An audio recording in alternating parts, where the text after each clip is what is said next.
A New York Post investigation has found that authorities in New York City are largely turning a blind eye to prostitution. Here's a quote from the article. Quote, "This open-air sex market has operated in plain sight on Friday and Saturday nights for months. The women, many likely trafficking victims, stop drivers who line up for their services. Their pimps pull the strings from the shadows." Joining us now, former New York City Mayor Rudy Giuliani to discuss. Mr. Mayor, thank you very much for making the time. When I saw this article, I saw this article, I immediately said, you know, when I was living in New York City, when I was in law school, and you were cleaning the place up, one of the first things that you did to try and turn New York City around was get the drug addicts and the sex workers off of the street. It does seem now that the city of New York is on its way toward legalizing prostitution. Well, I have to tell you, it's hard to watch that and not be emotional about it. I mean, because before I was the mayor, I lived here all my life, and I lived through the terrible 27 years of 1,000 murders per year to 2,000 murders per year. Once this gets started like this, the last time this happened, it happened in 1968, and it lasted for 27 years. And that's because we had Democrat mayors for 27 years. This is not unusual. This is what happens in a city that's controlled by one party that happens to be soft on crime. I mean, and has an extraordinarily bad mayor. I mean, he is about the worst mayor the city has ever had. He doesn't seem to doesn't even come into work, really. So, but the reality is we cleaned that up, and people say, well, prostitution, why get all upset about prostitution? You can have different moral views about it, whatever. But prostitution leads to the degradation of an area. All the property values go down. That's right. The stores move out. The pimps move in. These prostitutes are not working on their own. They're working for people who are called pimps. They are extremely dangerous criminals. They all have guns. Most pimps have certainly beaten the heck out of women, and some of them have shot and killed people. So this is not some kind of a benign, game. This is a very, very dangerous, very vicious, very violent crime. And if it's not controlled, it takes over that neighborhood, and drugs come right in, mobs and gangs come right in. This is disgraceful that de Blasio let this happen. I ended it.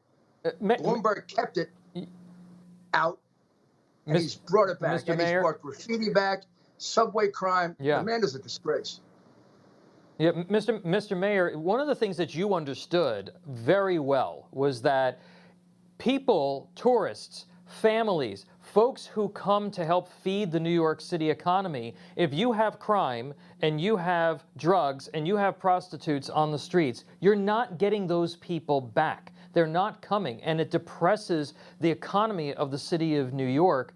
And this is the type of thing, it is a backdoor way to legalizing prostitution. I know that there's a bill in the New York State Legislature to legalize prostitution. Do you think that this, in addition to the crime that we're seeing, could end up being another trend in these leftist cities that's not just going to be in New York, that it's going to be a trend in cities across America?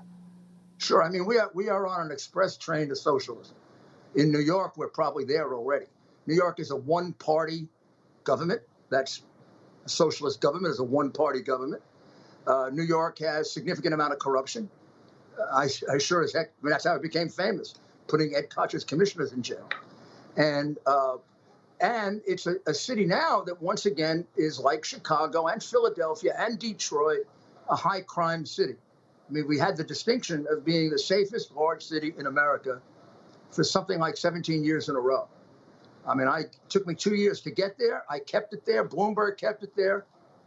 And this socialist communist, this is a man who went to Cuba on his honeymoon, who sided with the Sandinistas. So this is a communist. And one of the reasons, by the way, apropos of your last segment, one of the reasons that the Biden people don't mention communism much when they're talking about Cuba, they don't want to scare people about communism.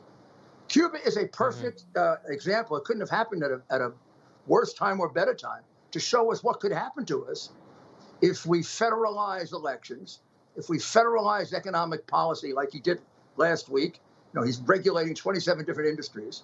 I don't even know if Stalin regulated that many industries. If he does government by executive fiat, if he defunds the police, there's all this argument about do Republicans or Democrats defund the police? And that's just complete Democrat propaganda. De Blasio took $1 billion from the police. $1 billion. Demonstrable. Biden, when he gave the money out, said you could use it for policing. This guy decided not to use it for policing. Yeah. Well, look, and as you know, Mayor, Mayor, as you know, you can throw all the money in the world at policing. If the political leadership do not back up the cops, it's not going to work. But in this case, we do both. We don't back up the cops, and we don't put any money in. So it's the worst of all worlds. I mean, you were absolutely right. That's one of the things that I knew and I understood and immediately changed. They asked me, what do you need first, money or good planning and reorganization of the police? And I said, I first need a good plan and reorganization of the police. Then I can tell you how much money I need. But honestly, you need both. Yeah. What you surely can't get rid of both. He has no morale on his police department. I just walked home from the funeral of former FBI Director Calston, a lot of policemen there. And I walked home with a group of young policemen. We had a long, long talk. These men are, I don't know how you do your job. You just walk around, you just say the wrong thing, and somebody lies about you, and they're going to take away your living. They know it. I saw the transformation. I saw the transformation, Mr. Mayor, personally, and I know I don't want to bring my kids to a place where they're going to be prostitutes and you're going to smell drugs in the air the way that you did back in the 70s and 80s. I really appreciate you being with us. Thank you very much. America's Mayor, Rudy Giuliani, thanks for your insights on this. Hey, I'm Rob Finnerty. Thanks for watching. If you enjoyed this video, please join the conversation in the comments below. Don't forget to subscribe, too. Hit the bell icon to be alerted to breaking news. And remember, there's a whole lot more on Newsmax TV, America's fastest growing cable news network. Newsmax TV, we're real news for real people.